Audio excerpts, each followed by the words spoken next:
வணக்கம். இந்த ரோஸ் மல்லிப்பூலாம் பூத்தது பார்த்தீங்கன்னா 4-5 நாள் செடியிலே இருந்தாலே நல்லா அழகாக இருக்கும் பார்க்கறதுக்கே.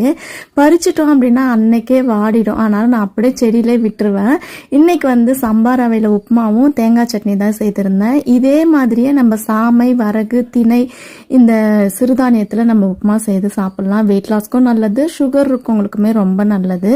அதுக்கப்புறம் இனிப்பு சாப்பிட்ணுன்ட்டு கிரேவிங்ஸ் வந்ததுனால பீட்ரூட்டை தோலை சீவி மிக்சி ஜாரில் சேர்த்து கொஞ்சம் முந்திரி பருப்பு சேர்த்து நல்லா அரைச்சி எடுத்துட்டு வந்துட்டேன். இந்த மாதிரி வானலில் நெய் விட்டுட்டு இந்த அரைச்சிட்டு வந்ததை சேர்த்து நல்லா வதக்கணும். தண்ணிலாம் சேர்க்கக்கூடாது.